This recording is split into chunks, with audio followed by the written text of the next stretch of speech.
Okay, they got a coin for sale. It's a 1955 penny. Uh, Guy wants 120. How much? Let's take a look over here. I got the screen here. Um, there, Bonnie Chadwick pointed it out to me. It's over on Great Collections. There, can we see this? Because I've been playing with my screen here. Just a minute. Let me move this over. There it is. 1955 Lincoln penny. It's in really great shape. All right, but look, it says double die something or other under the sticker. It's a double die obverse. Okay, it's MS65 red. And this guy wants what? 124,000 dollars. Wow. Okay, is that for real? And I pointed out that yeah, it's real. And if you look at the actual number that's on that coin, that certification number, you can look that baby up. There it is, 2530-0559. This actually sold 2 years ago in Baltimore. Let's see if I got that somewhere here. Here it is. It sold at the Stax Bowers auction in March of 2018, right, for $114,000. Well, the guy wants $124,000. Probably the same guy, right, because it's the same darn certification number right there. All right, and it's, well, it looks to be the same darn coin if you pick out the little tiny marks on there. You can, say, aha, it is the same. Well, let's look at the darn thing. We got it here somewhere, right there, 1955. And look at this. You're going to go blind staring at it. It's a double die. This is a class 1 double die. So when the die was hubbed, it left an impression, and that hub was retracted and driven in again into the hub to give it a stronger impression. But there was some rotation involved. So I've got letters beside letters. This is what a double die looks like. It's unmistakable. When you see them, you say, aha. No, I understand. Look at this. They have relief. They've got height. They've got shape. They're not just flat shells. There's not just separation lines. I mean, there's separation of the entire design. Look at this. It goes on to his head. Look at his little fork here in his nose, right? Look at his bow tie. You got 2 bow ties. The date, doubled. This is what we mean by a doubled die. The coin was not struck twice. The die was. And, well, this is what it looks like. They're pretty slick. Let's look at Liberty over here. Yeah-huh. And I'll show you how to make a double die in just a moment here. There it is. Okay. Let me get out of this one. How do you get back? There it is. Getting back into it. So $114,000 is what it sold for just about 2 years ago. This is in March. So the guy's hoping to make a $10,000 profit. Well, let's see, it's been 2 years, and you figure, what do you got? 2.5%, 3% inflation, so there's $6,000. He'd have to increase his value for just to cover for inflation. But if he makes $10,000, and the government takes 30% of that, he about breaks even as far as the value of his asset in terms of inflation. This is not a superior, crazy price by any means. Are these pennies worth, this giant money? And I'll look over here on USA Coin Book, right? And we got a few of these here. I'm going to have to shift the screen again just a bit so we can see these.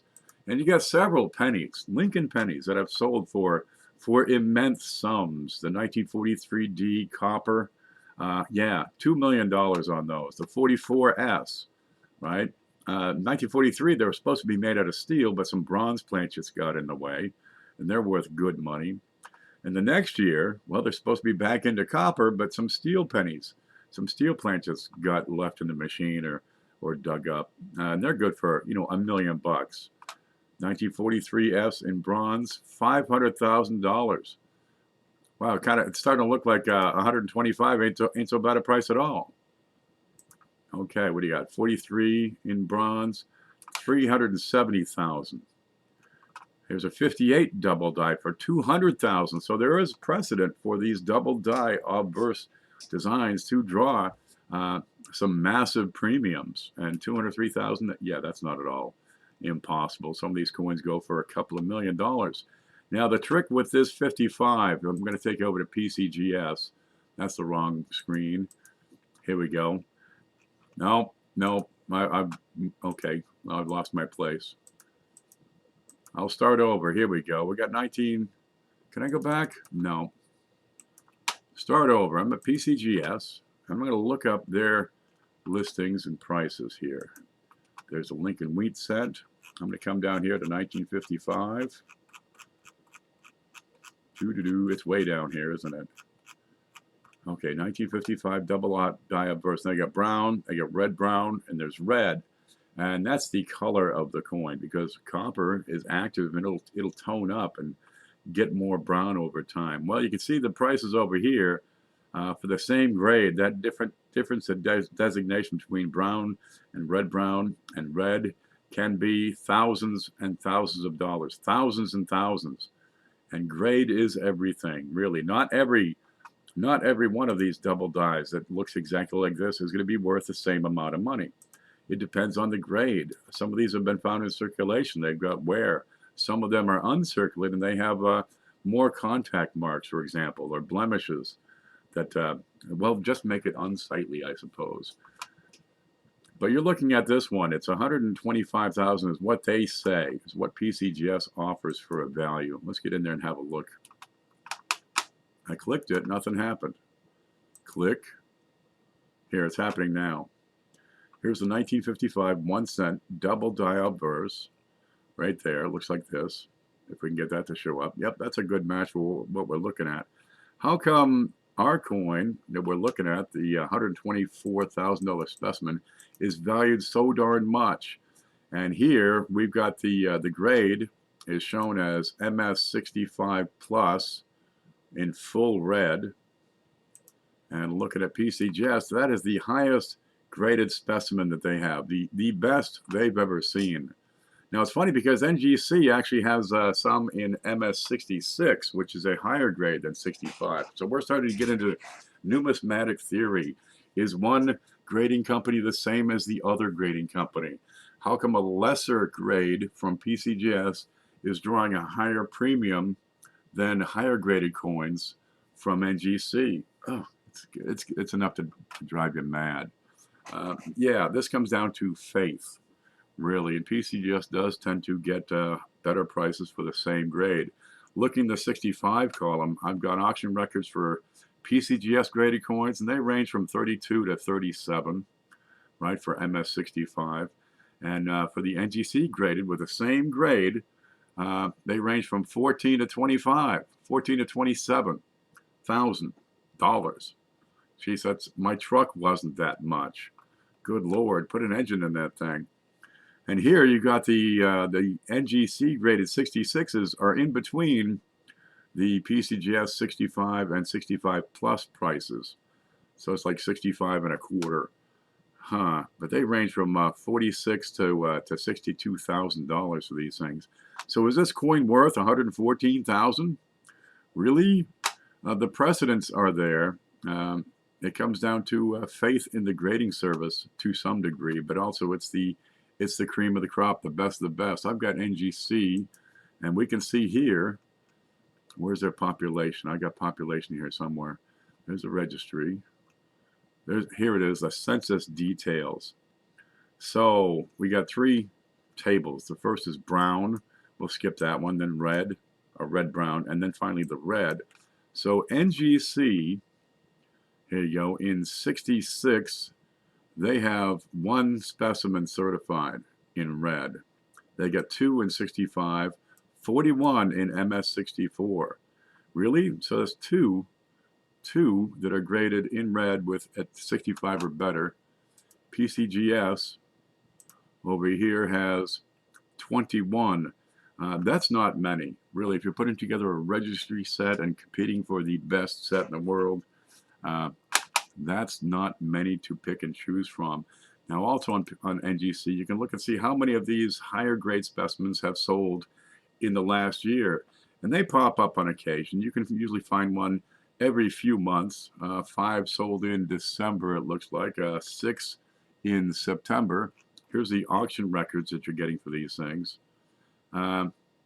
27, 25, 18,000. Geez, you get the same coin in the same grade. Why the change in price? Why the difference in price? 18,000 versus 25,000. It comes down to who was attending that auction, and Who are they competing with? How badly did somebody want that coin? And that can be, if you got a couple of people bidding on a coin, it can drive that price through the roof. So is it possible this coin is going to draw that $124,000 that this guy's wanting? Mind you, that's only his starting bid. That's only the starting bid. How far will it go? Will it even go? You got to register to bid. And this is great collections. Yeah, they're gonna want their money. So don't be faking it. But you get 8 hours, 2 minutes, and 57 seconds left on this coin. So it'll be interesting to see if it does go. Huh. These are wonderful things. Why do people buy such lofty, expensive coins? Sometimes you do it because you think it's a good investment. You know, if you can buy the darn thing for how much? What was it? For 120? No, 114,000, and sell it for 120. You know, there's a few bucks in your pocket. It's a good way to put some cash aside and work it. Another reason, when you get a coin of this caliber, your collection becomes a world-class collection. Seriously, you're getting into the very best examples. Here you go. PCGS population is 1 on this coin. You're really showing off is what you're doing. And it's kind of nice just to have a coin like this cross your desk. Seriously, I've had some beautiful coins cross this desk in the past 20 years. Yeah. But this is a remarkable piece. The best there is. Huh. 124,000. Well, there it is. I'll put the link over here in the chat. Let me copy that, and you can bid on it at your pleasure. Let me hit this button here real quick. Control V. There's a link to that sale. Okay, give me just a moment. I'm going to catch up on chat and see who's watching. There we go. What the hell was that? Quit it. I'm talking here. All right, then we'll show you how to make a double die. How many people in here? A whole bunch, it looks like. Okay, there's Paula Bloom, Ezekiel, Jeff Stanley, Shiny Tiny Time Coins. Good to see you. If I had $125,000, I would buy it. Well, you know, the next piece down, let me show you this. Here's the screen again. All right, let's get over here, and we can see, where was it? Here you go. Look at this. Look at this. You had one. I pulled it up on the NGC site. Where the hell did that go? Is it in here? No, I done lost it. Oh, there it is. There it is. I think this is it. I was looking at the next level down. Let's see if we can see this one. There you go. Here's another 1955 double die. Can we see it? Yeah, and this one is MS65, created by NGC and given the red designation. Huh, there it is. And that went for a little less than 114,000, I can tell you. What was the auction record on that? That went for $21,600.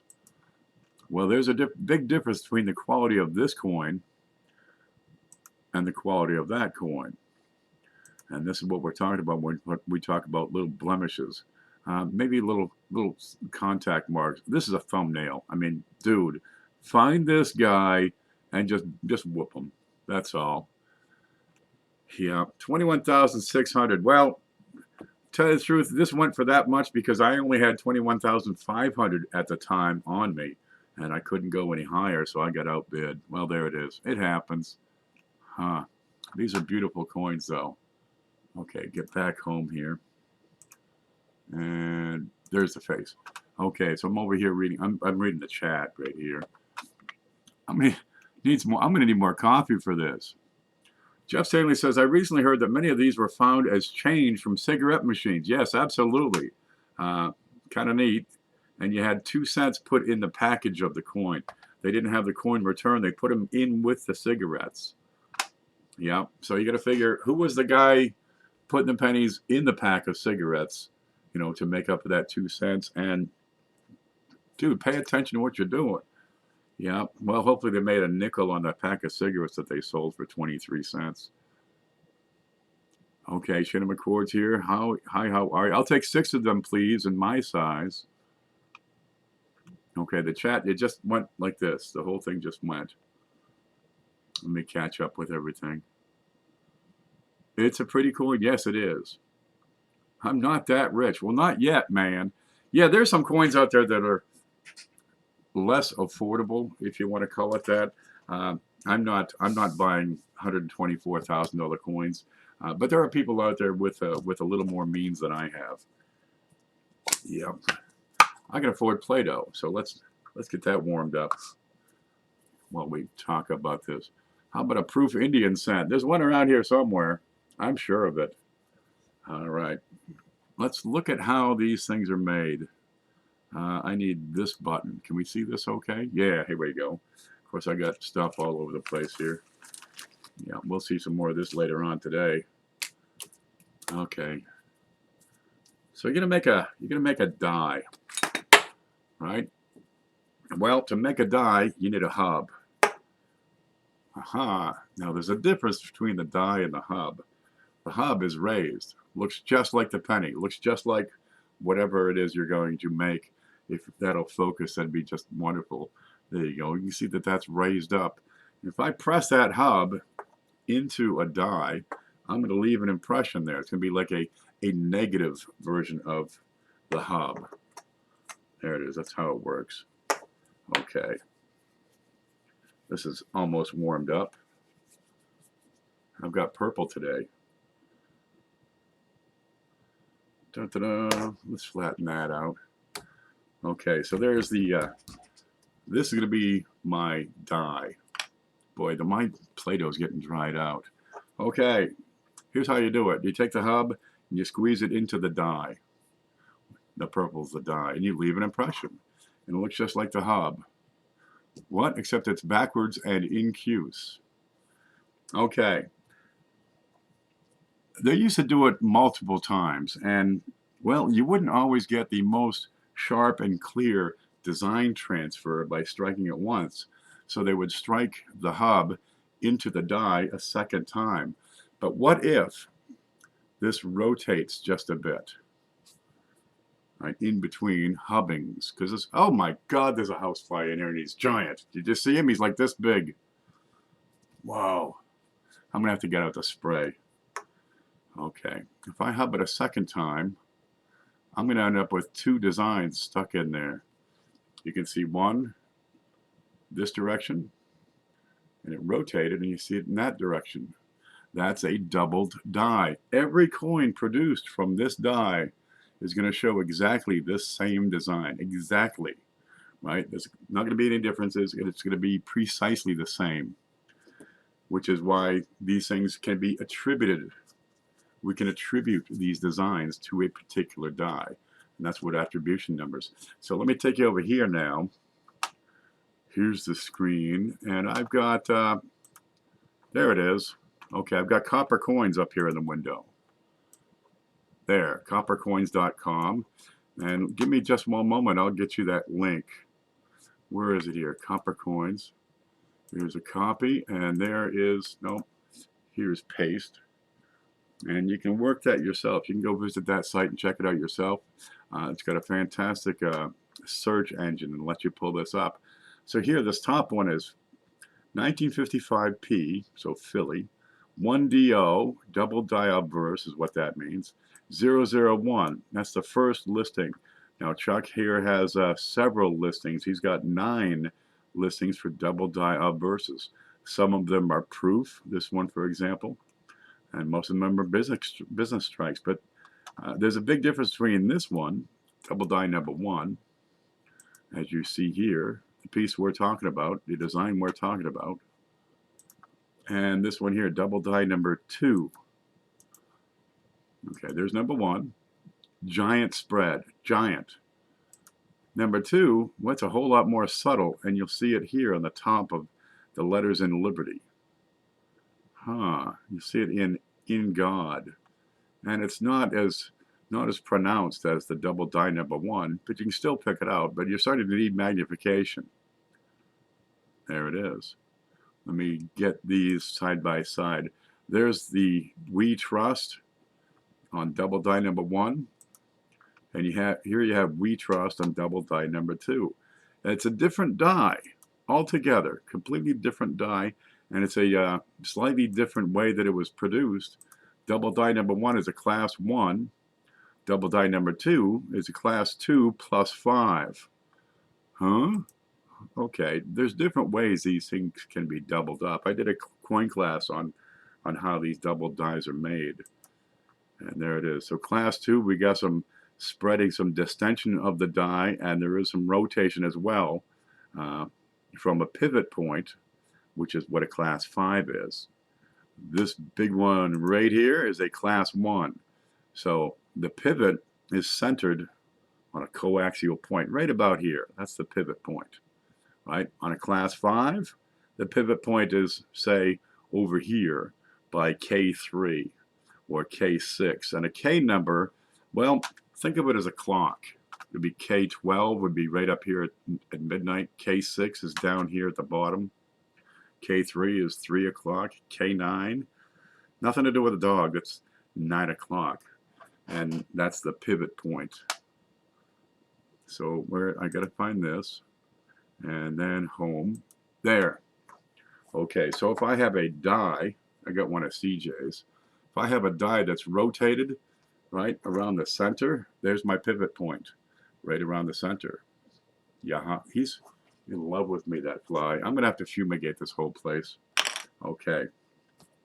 So if I have a class 1 double die, it's hubbed, withdrawn, pivots around the center point, and is hubbed into the die again. And I have, the result is a doubled die on some dry Play-Doh. Let's flatten that out. There we go. So on a class 5, my pivot point is over here. So I'll hub it. I'm going to shift that die. I'm not going to rotate it around the center. I'm going to rotate it around this point here and hub it again. And these get to be much smaller rotations. And let's see if we can see it here. Much smaller rotations. Right? I probably destroyed, that one's gone. Okay. They're much smaller. But still noticeable. And there's different ways that these things happen. Man, I wish they'd happen more, but they changed the process by which they make the dies. Starting in 1997, you have a single squeeze process. In the single squeeze, that hub goes in and they just push really hard. Oh, that's a single squeeze. They don't do a secondary hubbing. So now I have a different way that the dies are doubled, and it's got nothing to do with so much rotation as snapping into place. But you won't see the class 1s anymore. No more. They're gone. Now it's just class 9, which is the result of the hub coming in at a slight tilt and then straightening itself out. Kind of a long story on that. Oh, shucks. The days of these old glorious ones are done.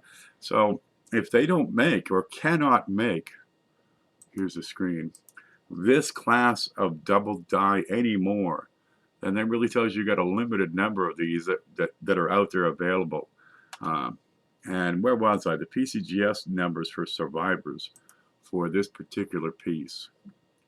Where are you here? There we go, 1955. You're looking at an estimated 1,200 specimens survive, and probably all from cigarette packs, and only 75 in top condition of 65 or better. And gosh, this is a well-known double die variety, highly prized. This is downright famous is what this is. So if you can get one of those in top grade into your collection, you make the leap into a world-class collection category. Gives it more demand, and people are, well, the people who want that status, yeah, they're going to compete and probably pay thousands of dollars. Will this one coin being sold here, will that go for $125,000? We'll find out later today. But this is not the kind of thing you're going to find in pocket change. Not by any means. We can actually look at some more of these. Same darn, well, they messed up the photo. The coin is normal, but the photo is off center. Look, you had one job. Gosh darn it. There, he got this one right. And the doubling is only on the obverse. The reverse is a different die altogether. So an obverse double die would not be seen on the reverse. However, the obverse die is paired with a particular reverse die. So you can find die markers on the reverse that will help you to identify and confirm the attribution assigned to the obverse. How about that one for a long story? So should an NGC coin be worth more in the same grade, or should it be worth less in the same grade as a PCGS coin? Here's the NGC values that they've been getting: 21, 37, 18, 25. This goes back, let's see, 2018, 16, 15, 15. These go back 5 years. And I can actually view all the auction records for these. Here they are. And click on all my auction houses. There we go. We got Bonhams, Goldberg, Stax Bowers, Great Collections, Teletrade, Dave Lawrence, and Heritage Auction. Superior Galleries is missing from here, but this will give you a more extensive listing of. I click it. Okay, nothing's happening. I probably had too much loaded. Well, no matter. Here they are.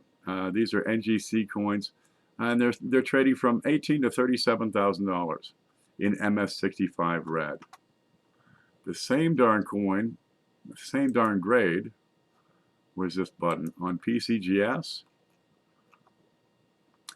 trades for significantly higher. They go $32,000 to $37,000. Same grade, different companies.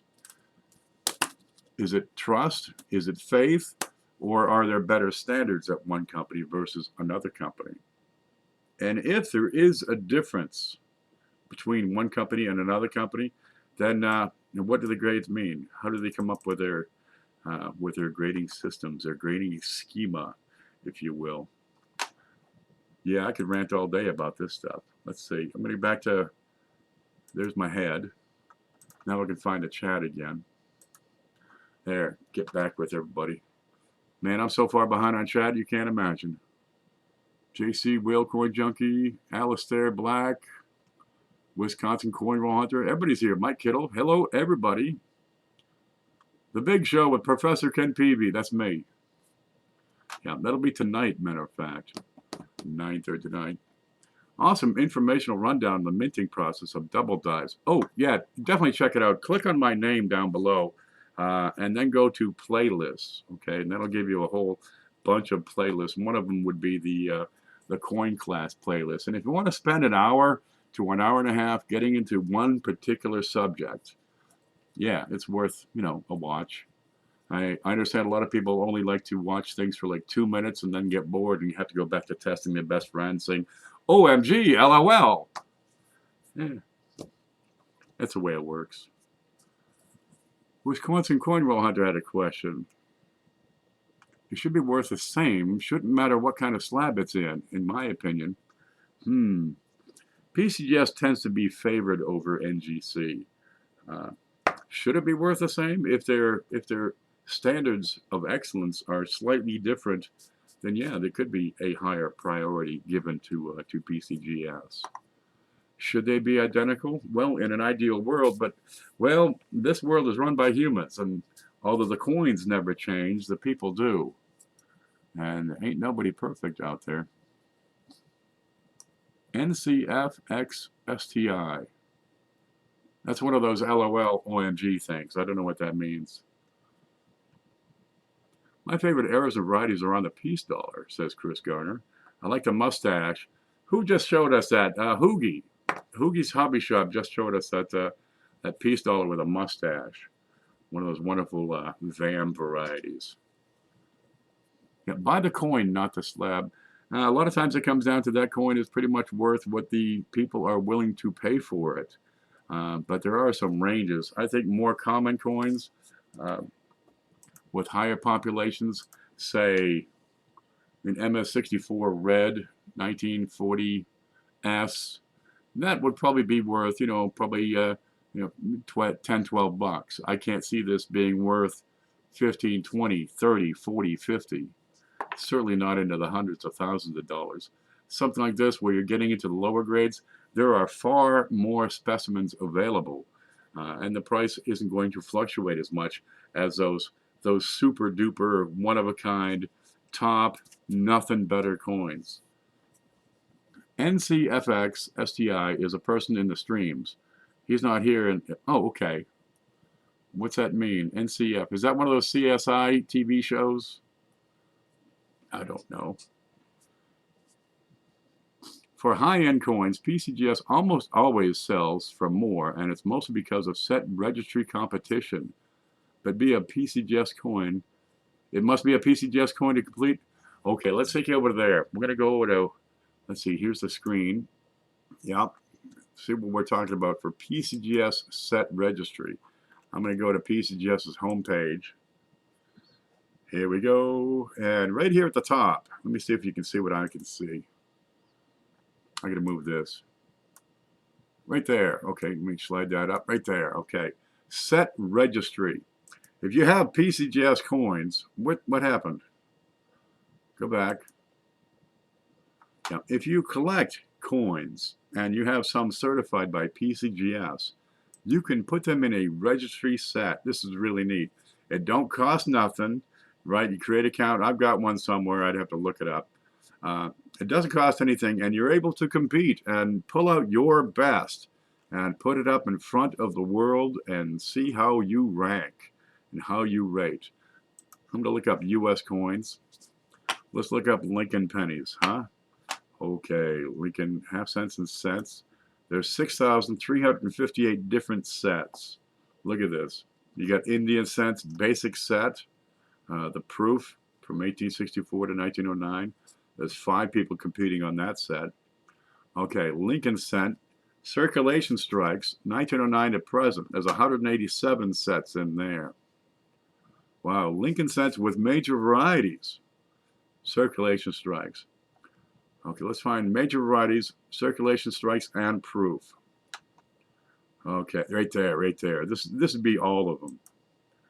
So Lincoln cents with major varieties, circulation strikes, and proof. And this is from 1909 all the way up to the 2020 P, D, and S that are coming out already. You're already finding, people are already finding the new year's quarter pennies, and the 2020 W nickels are out. We're starting to see pictures of that. And here you go. Look at this. This guy has been the top for 2 years in a row, for 2018 to 2019. Well, sometimes they drop because somebody else beats them, or maybe they sell something, or they move it from one collection into another of these registry collections. Let's look at the #1 set and see what that looks like.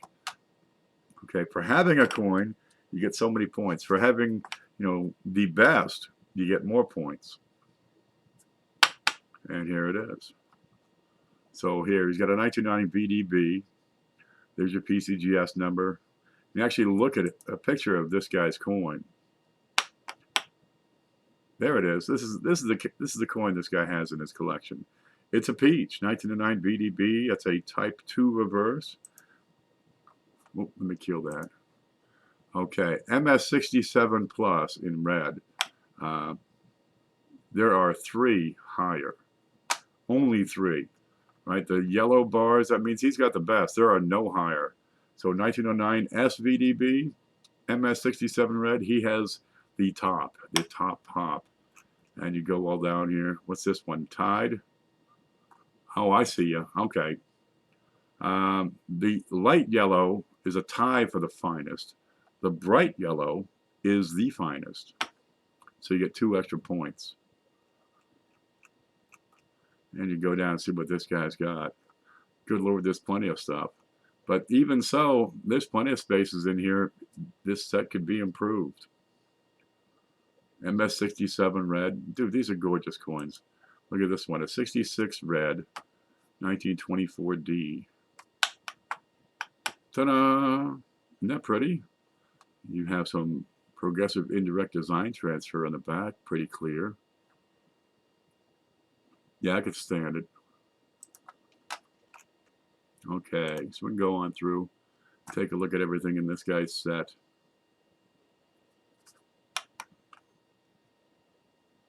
1930, the finest MS-68 red. That one just wants to be looked at right now.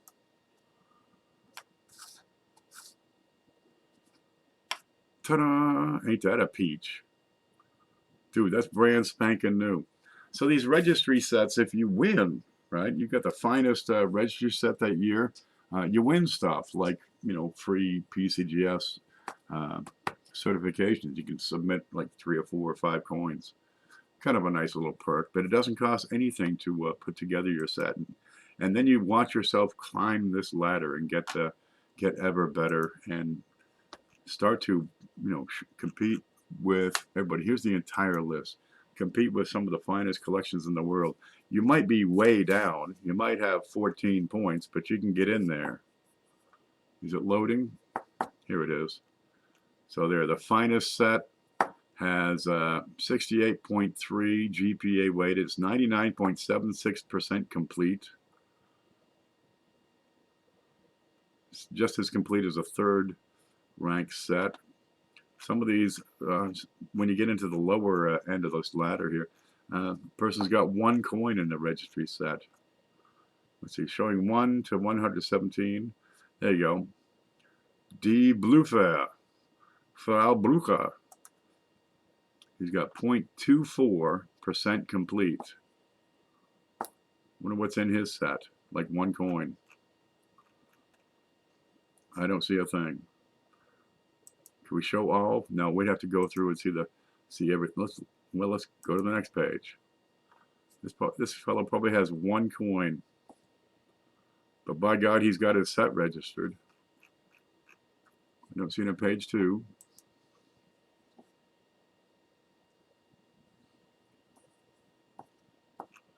Nothing on page 3. I bet you if I go forward to page 9, he's probably got something modern. Okay, not that modern. Try page 8. Wait for it. Can you see what I'm seeing? I never even... Oh, good. Sometimes I just show my head for like 3 hours. Nope, nothing yet. Go to 7. This is just show what's in the collection instead of what's not in the collection. All right. What's he got? He's got something that's probably pretty decent.